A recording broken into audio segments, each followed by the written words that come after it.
बच्चों, हम लोगों ने वेक्टर एनालिसिस के बारे में अध्ययन किया। आज हम इस पर आधारित आंकिक प्रश्न हल करेंगे। जैसा कि आप देख रहे हैं, क्वेश्चन लिखा गया है कि दिखाइए कि सदिश वेक्टर a बराबर 2i cap minus 3j cap minus k cap तथा वेक्टर b बराबर minus 4i cap plus 6j cap plus 2k cap परस्पर समांतर। बच्चों, यदि दो सदिश दिए गए हैं a और b, ये अगर समांतर होंगे तो इनके बीच का कोण 0 डिग्री का होगा या फिर 180 डिग्री का होगा। आपको बताया गया था जब हम लोग पढ़ रहे थे थ्योरी इसकी, तो उसमें दिखाया गया था कि जब दो सदिश समांतर होते हैं तो उनके बीच का कोण जो है वो 0 डिग्री का होगा अथवा 180 डिग्री का होगा। तो इसके लिए हम जो है अगर ये दिखा दें कि इनके बीच का कोण जो है वो 0 है तो ये सिद्ध होगा कि ये दोनों परस्पर समांतर है। तो इसके लिए हम जो दिया गया है उसको लिख लेते हैं कि दिया गया वेक्टर है आपका a बराबर 2i cap minus 3j cap minus k और वेक्टर b की वैल्यू दी गई है minus 4i cap plus 6j cap plus 2k। अब हम परस्पर समांतर दिखाएंगे। इसके लिए समांतर दिखाने के लिए हम a क्रॉस b निकाल लेते हैं कि vector a cross vector b। यदि a क्रॉस b की वैल्यू 0 हो जाए तो हम ये सिद्ध कर पाएंगे कि दिया गया जो हमारा ये a और b सदिश है ये दोनों परस्पर समांतर है। तो इसके लिए हम a क्रॉस b निकालेंगे और a क्रॉस b का मान आपको सारणिक से निकालने के लिए बताया गया था कि हम इसके लिए जो है एक डिटरमिनेंट बना लेते हैं जिसमें इसके जो एकांक सदिश है सबसे पहले उसको ऊपर लिख देते हैं एक पंक्ति में i कैप j कैप और फिर k। अब वेक्टर a तो वेक्टर a के गुणांक को लिखते हैं। वेक्टर a का गुणांक i कैप के साथ फिर j कैप के साथ माइनस 3 k कैप के साथ माइनस। फिर वेक्टर b का लिखते हैं। वेक्टर b के लिए i कैप का गुणांक है माइनस 4, फिर j कैप का है 6 और k कैप का है 2।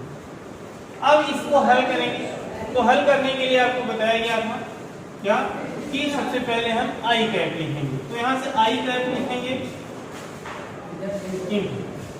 अब जब i कैप लिखते हैं तो जिस पंक्ति में इसको छोड़ देते हैं, जिस स्तंभ में इसको छोड़ देंगे तो बचेगा क्या 3 माइनस 1 6 और 2 और फिर इनका क्रॉस मल्टीप्लिकेशन करते हैं।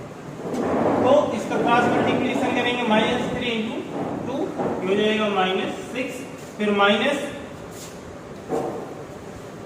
6 इंटू माइनस 1 जाएगा 6 इंटू माइनस 1 ये हो जाएगा माइनस माइनस प्लस, फिर माइनस जे कैप। अब जे कैप लिखेंगे तो जे कैप जिस पंक्ति में है इसको छोड़ देंगे और जिस स्तंभ में इसको छोड़ देंगे तो बचेगा 2 माइनस 1 माइनस 4 2। तो इसको मल्टीप्लिकेशन करेंगे माइनस 1 माइनस 4 माइनस 1 ये हो जाएगा प्लस 4 और फिर माइनस 2 इंटू 2 4 फिर प्लस k कैप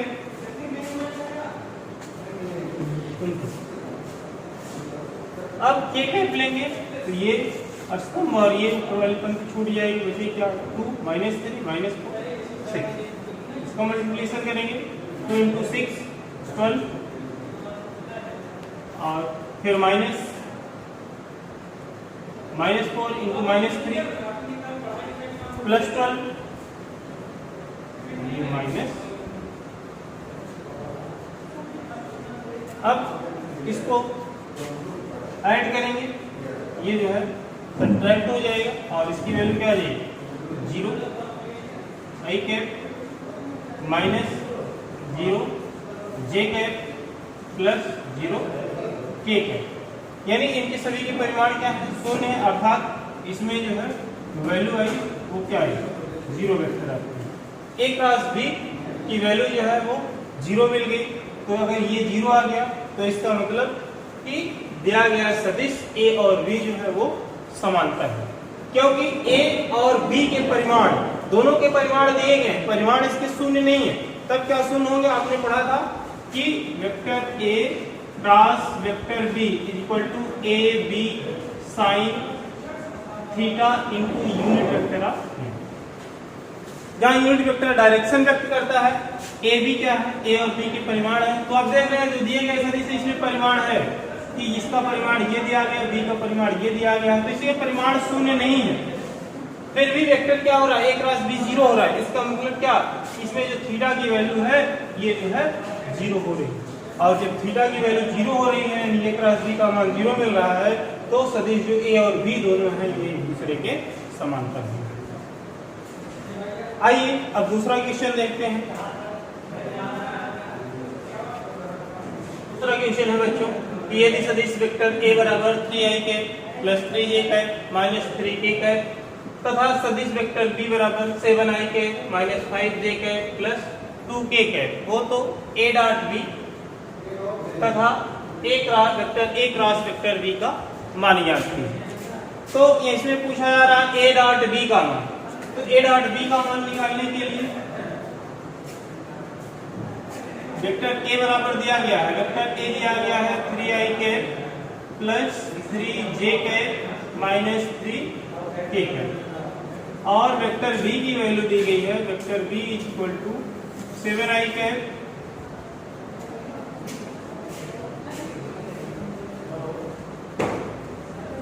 7i के माइनस 5j के प्लस 2। तो ए डॉट बी निकालना है, तो आप निकाल लेंगे। वेक्टर ए पहला है, A dot B, A dot या इसी को स्केलर गुणन अदिश गुणन कहते हैं। ए डॉट बी का मान, तो ए डॉट बी निकालेंगे, वेक्टर ए की वैल्यू डॉट वेक्टर बी की वैल्यू लिख देंगे, ये हो जाएगा 3i cap plus 3j cap minus 3k dot 7i cap minus 5j cap plus 2k। Dot product में आपको बताया गया कि i का गुणा i कैप का गुणा i कैप के साथ करेंगे, j कैप का j कैप के साथ, क्योंकि जब हम i cap dot j cap निकालेंगे तो i cap dot j cap ये परस्पर परपेंडिकुलर होंगे, लंबवत होंगे, तो इसके लिए इसका मान जीरो हो जाता है। इसलिए हम केवल इसी के जो i कैप के साथ i कैप है और j कैप के साथ जो j कैप है और k कैप के साथ k कैप का गुणा करके इसका मान ज्ञात कर लेते हैं। तो i कैप का गुणा i कैप से करेंगे, ये हो जाएगा 3 इंटू 7, या लिखेंगे 3 इंटू 7 हो जाएगा 21, ये हो जाएगा i cap dot i cap, और फिर 3 इंटू 5 माइनस 5 हो जाएगा minus 15, j cap dot j cap, और फिर माइनस 3 इंटू प्लस 2 हो जाएगा minus 6 k cap dot k cap. अब i cap dot i cap का मान 1, j cap dot j cap का मान 1, k cap dot k cap का मान 1, ये हो जाएगा 21 माइनस 15 माइनस 6, और इसको ऐड कर देंगे, ये हो जाएगा 0। इसकी वैल्यू 0 आ गई। 0 आने का मतलब कि ये जो दिए गए सदिश a और b हैं ये परस्पर एक दूसरे के लंबवत होंगे। क्यों? क्योंकि इनकी वैल्यू जो है a और b की वैल्यू क्या है? 0 है। तो बच्चों यदि a dot b, vector a dot vector b is equal to 0 मिल जाए, तो दिए गए जो सदिश वेक्टर a और वेक्टर b हैं ये दोनों जो है एक दूसरे के परपेंडिकुलर होंगे, लंबवत होंगे। तो अगर ये कह दिया जाता कि दिखाइए कि दिए गए सदिश वेक्टर ए तथा वेक्टर बी एक दूसरे के परस्पर लंबवत हैं, तो आप दिखाते क्या कि ए डॉट बी की वैल्यू जो है वो 0 होनी चाहिए। या इसमें ए डॉट बी का मान निकालने के लिए कहा, तो ए डॉट बी आपने निकाल लिया, इसकी वैल्यू 0 आ गई और ये 0 आ गई, इसका मतलब ए और बी क्या परस्पर लंबवत है। दूसरा पूछा है vector A cross vector B. अभी निकाला गया था vector A cross vector B का मान निकालने के लिए जो दिए गए सदिश हैं, पहले हम उसके एकांक सदिश लिख लेते हैं, आई कैप, जे कैप और के कैप। फिर वेक्टर ए के गुणांकों को लिखते हैं, फिर हम वेक्टर ए के गुणांकों को लिखते हैं। वेक्टर ए का गुणांक क्या है, आई कैप के साथ 3 है, जे कैप के साथ 3 है, के कैप के साथ -3 है। फिर वेक्टर बी के गुणांक को लिखते हैं, आई कैप के साथ 7 है, जे कैप के साथ -5 है, के कैप के साथ 2। अब इसको हल करने के लिए आपको अभी बताया गया कि सबसे पहले क्या लिखेंगे, आई कैप लिखेंगे, आई कैप इनटू। अब आई कैप लिखेंगे तो पहली पंक्ति में है आई कैप, पहली पंक्ति छोड़ देंगे, पहले स्तंभ में है पहला छोड़ देंगे, बचे क्या 3 × 2 हो जाएगा 6, फिर -5 × -3 हो जाएगा -15, फिर जे कैप लिखेंगे जे कैप। अब ये पंक्ति और ये स्तंभ छूटेगा, ये हो जाएगा 3 × 2 हो जाएगा 6, फिर -3 × 7 ये हो जाएगा -20 और माइनस पहले से हो जाएगा +20।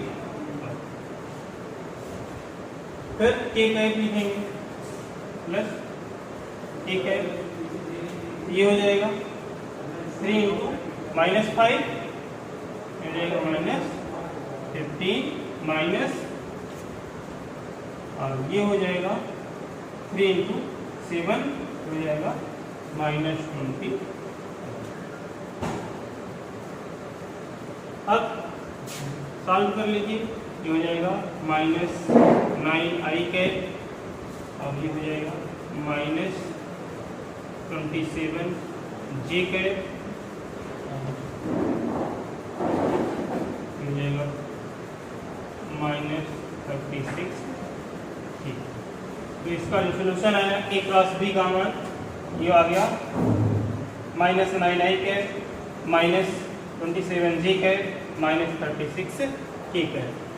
तो आइए तीसरा क्वेश्चन देखते हैं कि एक तोप जो 60 मीटर पर सेकंड के वेग से गोला फेंकती है, मैंने उसका वेग जो है जिससे वो प्रक्षेपित कर रही है गोले को, उसका वेग दिया गया है 60 मीटर पर सेकंड। इससे शत्रु का जहाज 180√3 मीटर की दूरी पर है।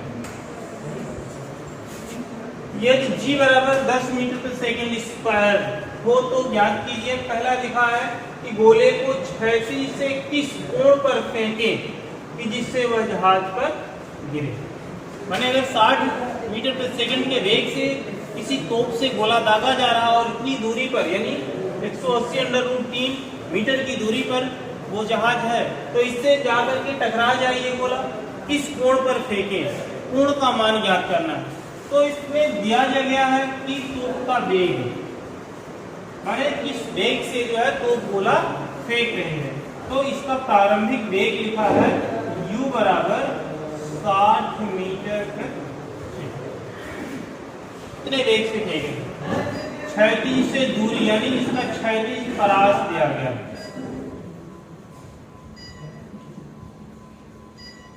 परास दिया गया है, क्षैतिज परास दिया है 180√3 मीटर। पूछ रहा है कोण का मान क्या होगा, यानी थीटा का मान निकालना है, किस कोण से ये फेंका जाए। तो क्षैतिज परास का मान दिया गया है, तो आप फार्मूला पढ़े थे, क्षैतिज परास r बराबर होता है u² sin 2θ/g। u माने इसका प्रारंभिक वेग, g का मान दिया है 10 मीटर प्रति सेकंड यहाँ पर, तो r का मान दिया है 180/3, तो यहाँ से थीटा का मान निकाल लेंगे। तो r का मान रख दें, r बराबर 180/3 बराबर u माने 60 मीटर प्रति सेकंड, इसका स्क्वायर कर देंगे into sine 2 theta upon g का मान 10, या इसी को लिख सकते हैं कि साइन 2 थीटा बराबर 180/3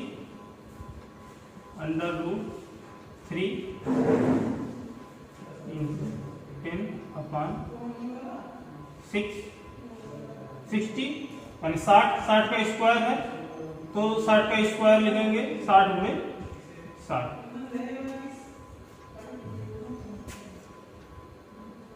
ये हो जाएगा 1 0 0 से कैंसिल, 1 0 इससे कैंसिल हो जाएगा, ये हो जाएगा 6 3 18 और 3 2 6, ये आ गया आपका साइन 2 थीटा बराबर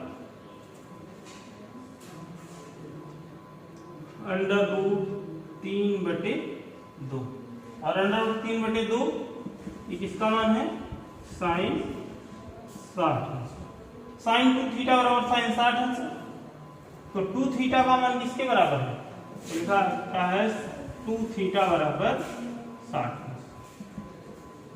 तो थीटा बराबर 60/2 बराबर 30, यानी कोण का मान मिल गया, कोण थीटा बराबर 30, अर्थात यदि जो है हम 30 अंश के कोण पर इसे प्रक्षेपित करें तो यह जाकर के उस जहाज से टकराएगा। फिर पूछ रहा है दूसरा कि गोला कितनी देर हवा में रहेगा, दूसरा है कि गोला कितनी देर हवा में रहा, तो गोला हवा में कितनी देर रहा, इसको ज्ञात करने के लिए आपको बताया गया था कि कोई भी प्रक्षेपित पिंड जितने समय तक हवा में रहता है उसे हम कहते हैं क्या, कण का उड्डयन काल। उड्डयन काल t बराबर आप लिखे थे, t बराबर 2u साइन थीटा भाई जी, उड्डयन काल का मान निकाल लेंगे जितने समय तक हवा में रहा, तो ये हो जाएगा 2 इंटू u का मान 60 गुणे साइन थीटा माने साइन 30 बटे g का मान 10, और ये 0 0 से कैंसिल हो जाएगा, 6 के 12, साइन 30 अंश का मान 1/2, और ये हो जाएगा बराबर 6 से। तो कितने समय तक हवा में रहा, तो इसके लिए समय का मान आया, समय t बराबर 6 सेकंड, ये आपका दूसरा आ गया कि गोला कितनी देर तक हवा में रहा। फिर तीसरा कह रहा है जहाज को कितनी दूर ले जाए जिससे वह तोप के परास में न रहे, कह रहा है कि जहाज को कितनी दूर ले जाए जिससे वह तोप के परास में न रहे। तो इसके लिए हम जानते हैं कि अधिकतम परास वह कितनी दूर तक तय करेगी, तो इसका मान निकाल लें, और अधिकतम क्षैतिज परास के लिए, अधिकतम क्षैतिज परास के लिए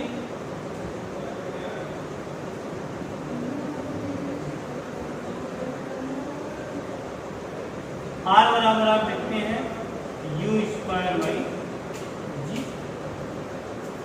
अधिकतम क्षैतिज परास u²/g, u का मान 60 गुणे 60 बटे g का मान 10, ये हो जाएगा 0 0 से कैंसिल हो जाएगा 360। अधिकतम क्षैतिज परास का मान आ गया कितना, 360 मीटर, अर्थात वह कितनी दूरी तक जो है क्षैतिज दूरी तय कर सकता है गोला, इसका मान है 360 मीटर। अब जहाज कितनी दूरी पर है, 180/3, तो जहाज की दूरी दी गई है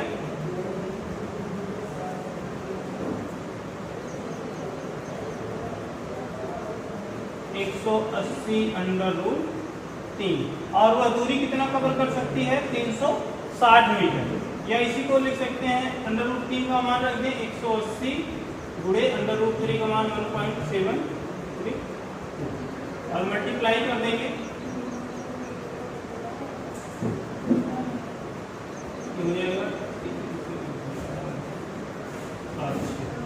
मीटर।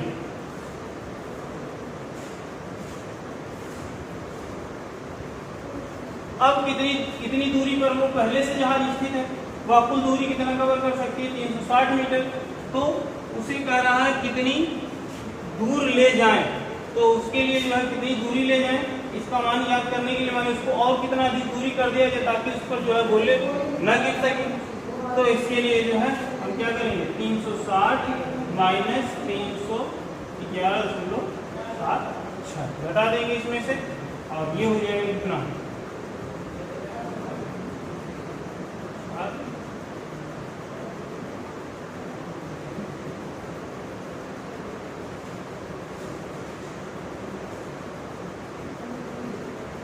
48.24 मीटर।